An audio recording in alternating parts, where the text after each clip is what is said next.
Premier Doug Ford is declaring war on the poor. This is not a new idea. The last Ontario Premier to explicitly take this tack was Mike Harris.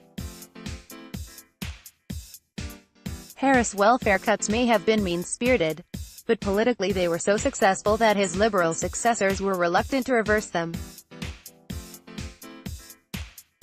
Former Premier Mike Harris is seen at the swearing-in ceremony for Premier Doug Ford in June. Steve Russell, Toronto Star, Ford's cutbacks have started small. This week, Social Services Minister Lisa MacLeod announced that the government is cutting a scheduled 3% welfare rate increase in half. For those on basic welfare, known as Ontario Works, that translates into a maximum loss of about $11 a month. Those eligible for the province's Ontario Disability Support Program will lose up to about $17 per month. In total, almost 1 million Ontarians are on the province's welfare rolls.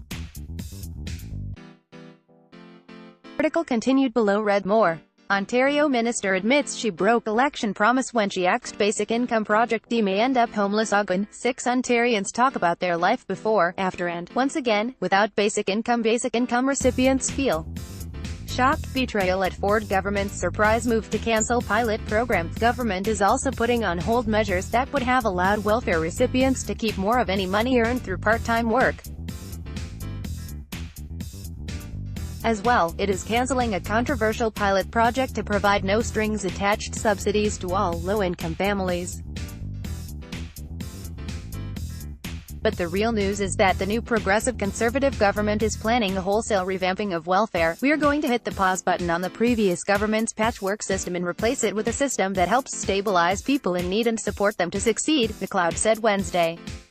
Article continued. What that means isn't exactly clear.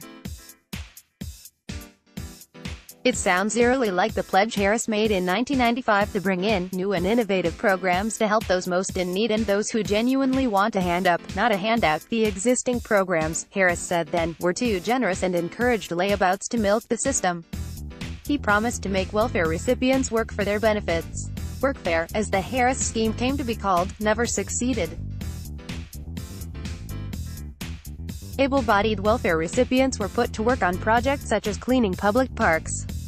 But those hired to maintain those parks complained, legitimately, that their jobs were in danger of being undercut by cheap labor.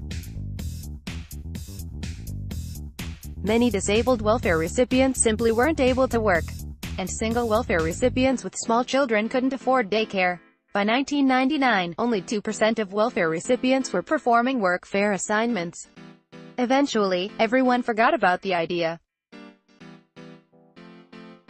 What did last, though, were the savage 22% cuts to welfare rates instituted by Harris in 1995. Even when his progressive conservatives were replaced by Dalton McGuinty's Liberals in 2003, rates were kept down. Indeed, as my friends on the Star editorial board have pointed out, even if the 3% increase proposed this year by Kathleen Wynne's Liberal government had been allowed to go ahead, welfare rates adjusted for inflation would still be lower than they were before the 1995 Harris cuts. The reason? Welfare is not popular with voters in general. Many resent having their tax money going to support people they view as the undeserving poor. Politicians of all stripes understand this. In short, don't expect Ford's planned welfare reforms to be generous. Like Harris in 1995, he has promised to cut taxes. Like Harris in 1995, he will have to find some way to pay for these tax cuts. Welfare is an easy target. What else will Ford hit as he embarks upon his cost-cutting exercises? Right now, that is a mystery.